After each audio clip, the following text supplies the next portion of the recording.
Halo, assalamualaikum semua. Perkenalkan Di kami kelas ini ya, manajemen STMK. Dan pada hari ini kami akan mempresentasikan sebuah tema yang berjudul audit rekrutmen dan seleksi, orientasi dan penempatan kerja. Oh iya, sebelumnya pengertian audit SM sendiri itu adalah pemeriksaan dan penilaian secara sistematis, objektif, dan terdokumentasi terhadap fungsi-fungsi organisasi yang terpengaruh oleh manajemen SDM dengan tujuan memastikan dipenuhinya asas kesesuaian, efektivitas, dan efisiensi dalam pengelolaan sumber daya manusia untuk mendukung tercapainya sasaran-sasaran fungsional maupun tujuan organisasi secara keseluruhan, baik untuk jangka pendek, jangka menengah, maupun jangka panjang. Menurut Dr. Insinyur TB Syafri Mangku Prawira, beliau mendefinisikan rekrutmen adalah suatu proses penarikan sekelompok kandidat untuk mengisi posisi yang lowong. Peluang yang efektif akan membawa peluang pekerjaan kepada pelatihan dari orang-orang yang berkemampuan dan keterampilannya memenuhi spesifikasi pekerjaan.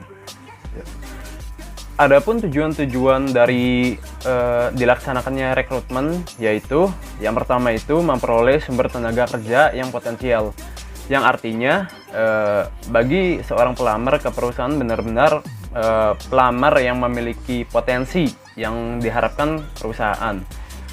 Pelamar yang memiliki potensi yaitu maksudnya sih pelamar yang sesuai dengan jumlah dan kualitas yang diharapkan oleh organisasi. Untuk mendapatkan pelamar yang potensial, maka dapat dicari dari lembaga-lembaga tertentu, misalkan universitas atau perguruan tinggi yang sudah diakui masyarakat kualitasnya, atau dengan membuka iklan di berbagai media yang cukup memiliki reputasi. Yang kedua adalah memperoleh sejumlah pelamar yang memenuhi kualifikasi, yang artinya yang melamar ke perusahaan benar-benar pelamar yang memenuhi kualifikasi yang diisyaratkan. Terkadang dalam praktiknya banyak sekali surat lamaran yang masuk dianggap sampah karena tidak memenuhi kualifikasi yang dipersyaratkan oleh organisasi atau perusahaan. Yang diinginkan adalah pelamar yang memenuhi kualifikasi melimpah sehingga lebih bebas untuk memilih tenaga kerja yang diinginkan.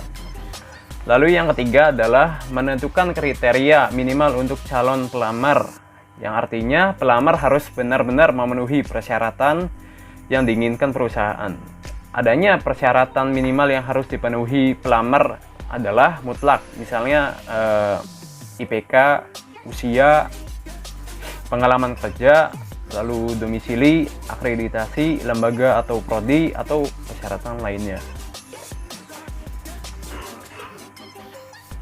Lalu yang keempat itu untuk kebutuhan seleksi, yang artinya dengan memperoleh pelamar yang memiliki kualifikasi yang mumpuni, maka proses seleksi akan lebih mudah karena memiliki banyak pilihan.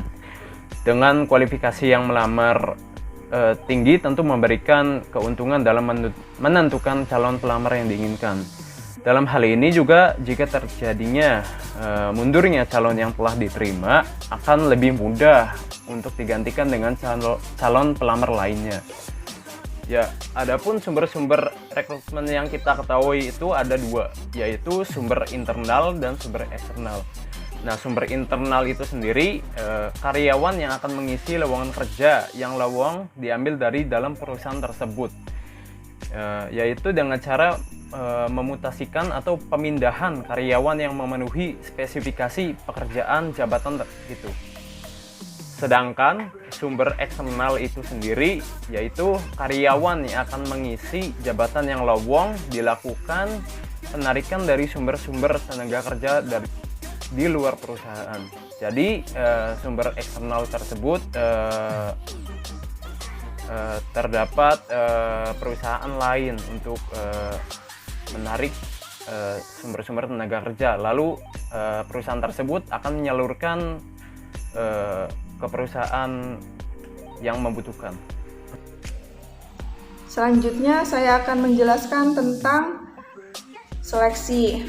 Seleksi menurut Munandar pada tahun 2001, seleksi adalah suatu rekomendasi atau suatu keputusan untuk menolak atau menerima seseorang calon untuk pekerjaan tertentu berdasarkan dugaan tertentu tentang kemungkinan-kemungkinan dari calon untuk menjadi tenaga kerja yang berhasil pada pekerjaannya. Sedangkan seleksi menurut Ambar adalah serangkaian langkah-langkah yang dilaksanakan untuk memutuskan apakah seseorang diterima atau ditolak dalam suatu instansi tertentu setelah menjalani tes yang dilaksanakan. Jadi, seleksi adalah suatu pemilihan calon pekerja yang memenuhi syarat yang ditetapkan oleh manajemen untuk mengisi kekosongan jabatan pekerjaan. Selanjutnya adalah manfaat dari seleksi. Manfaat yang pertama adalah mendapatkan karyawan yang tepat. Setiap perusahaan menginginkan karyawan yang memiliki kemampuan sesuai dengan yang dibutuhkan. Maksudnya setiap calon karyawan yang akan ditempatkan pada posisi tersebut sesuai dengan skill yang mereka miliki. Yang kedua adalah menempatkan pekerjaan yang tepat. Dengan diadakannya seleksi ini akan membantu perusahaan untuk mendapatkan dan menempatkan karyawan sesuai dengan pekerjaan yang tepat. Yang ketiga adalah menjadi bahan evaluasi. Proses seleksi ini adalah sebagai tolak ukur dalam evaluasi kerja, khususnya pada pemindahan karyawan, yaitu promosi maupun demosi untuk menempati posisi yang berbeda. Yang keempat adalah mengurangi tingkat turnover.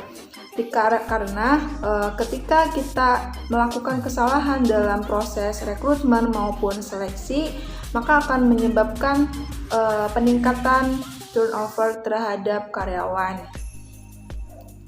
Selanjutnya adalah proses seleksi. Proses seleksi pertama itu seleksi administrasi. Surat yang masuk pada bagian personalia maupun pada bagian penerimaan tenaga kerja akan diperiksa kelengkapannya sesuai dengan syarat yang ditentukan oleh perusahaan. Yang kedua adalah wawancara pendahuluan. Pada tahap ini biasanya para pelamar akan dinilai cara penampilan dan cara berbicaranya. Proses yang ketiga adalah formulir lamaran pekerjaan. Pengisian formulir lamaran dimaksudkan untuk memperoleh data secara pribadi calon tenaga kerja secara rinci dan lengkap, yang umumnya pada bagian personalia akan merancang formulir lamaran tersebut dan diberikan kepada calon tenaga kerja. Selanjutnya adalah pemeriksaan referensi. Referensi merupakan cara untuk membandingkan hasil tes wawancara dan keberadaan tenaga kerja tersebut di perusahaan asal. Contohnya, misalkan jenis pekerjaan dan jabatan yang pernah dipegang, tanggal masuk tenaga kerja tersebut di perusahaan, daftar absensi, kompensasi yang diterima, kemudian posisi tenaga kerja pada saat keluar dari perusahaan, dan alasan mengapa karyawan tersebut melakukan pemutusan hubungan kerja. Selanjutnya adalah tes psikologi. Tes ini diadakan untuk mengetahui keadaan diri dari calon tenaga kerja terhadap kemungkinan dalam melaksanakan tugas dan pekerjaan yang diserahkan kepadanya. Pelaksanaan tes psikologi ini tergantung pada besar atau kecilnya suatu perusahaan karena menyangkut besarnya biaya yang akan dikeluarkan oleh perusahaan. Kemudian selanjutnya adalah wawancara lanjutan. Wawancara lanjutan ini merupakan pertemuan pribadi antara calon tenaga kerja dengan panitia atau bagian seleksi. Selanjutnya adalah pemeriksaan fisik. Kemudian yang terakhir adalah persetujuan atasan langsung. Setelah seleksi dan bagi pelamar yang sudah dinyatakan lolos dari langkah-langkah sebelumnya, maka sampai pada langkah terakhir, yaitu persetujuan dari atasan langsung yang paling menentukan apakah diterima atau ditolak. Dalam hal ini, supervisor akan mengadakan wawancara khusus sesuai dengan jenis pekerjaannya. Proses yang paling akhir adalah memutuskan diterima atau ditolak. Keputusan diterima atau ditolaknya pelamar kerja yaitu oleh top manager setelah memperoleh hasil akhir dari seleksi-seleksi sebelumnya. Itu adalah proses rangkaian seleksi. Nah, materi selanjutnya adalah metode seleksi. Metode seleksi dibagi menjadi dua, yaitu metode non-ilmiah dan metode ilmiah. Metode non-ilmiah adalah seleksi yang dilaksanakan tidak berdasarkan kepada kriteria, standar, atau spesifikasi kebutuhan pekerjaan, tetapi hanya didasarkan kepada perkiraan dan pengalaman saja. Sedangkan metode ilmiah yaitu pengembangan seleksi non-ilmiah dengan mengadakan analisis cermat tentang unsur-unsur yang akan diseleksi supaya diperoleh karyawan yang kompeten dengan penempatan yang tepat. Selanjutnya yaitu orientasi kerja, yang dapat didefinisikan sebagai suatu aktivitas pengenalan individu atau karyawan baru terhadap organisasi, penyediaan landasan bagi karyawan baru sehingga mereka dapat berfungsi bekerja secara efektif dan mampu menyenangkan mereka pada pekerjaan yang baru. Selanjutnya, dari definisi tersebut dapat disimpulkan bahwa bekerja merupakan suatu proses di mana perusahaan memperkenalkan karyawan baru kepada organisasi mereka sehingga karyawan baru dapat lebih cepat menjadi kontributor yang efektif. Di samping itu, orientasi kerja merupakan bagian terpenting dalam program pelatihan dan pengembangan organisasi bagi karyawan baru karena sebuah perusahaan akan sukses antara lain dapat disebabkan karena program orientasi kerjanya berlangsung optimal.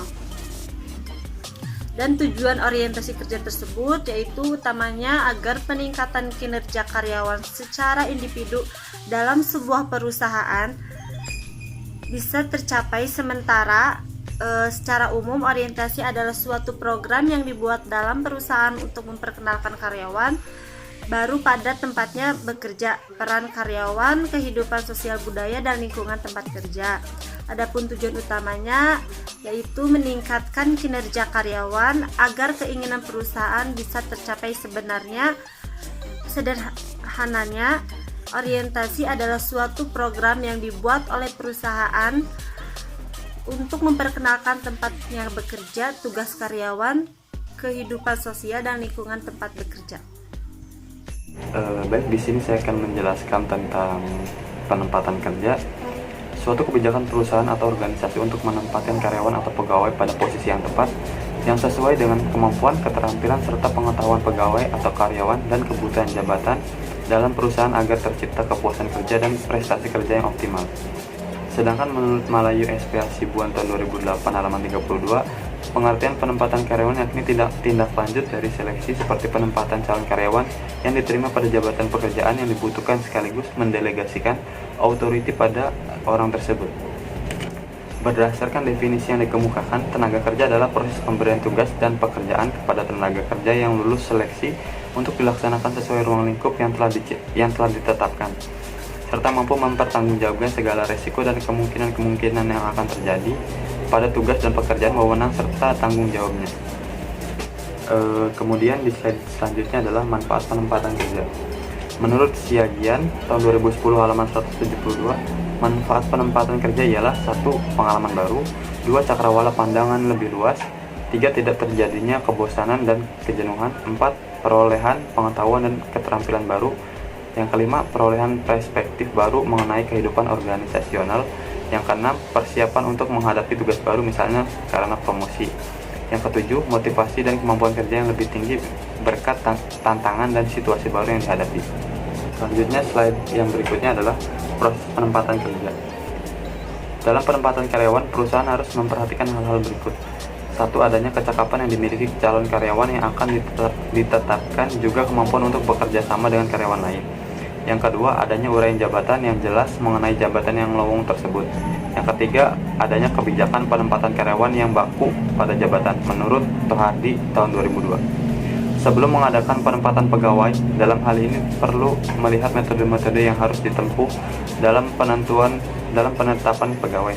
Adapun metode-metode yang harus ditempuh dalam hal ini menurut Sulistriani dan Rosidah tahun 2003 halaman 155 adalah 1. Menentukan kebutuhan SDM. Yang kedua, mengupayakan persetujuan anggaran untuk mengadakan atau mengisi jabatan-jabatan. Yang ketiga, mengembangkan kriteria penempatan yang valid. Yang keempat, pengadaan atau rekrutmen.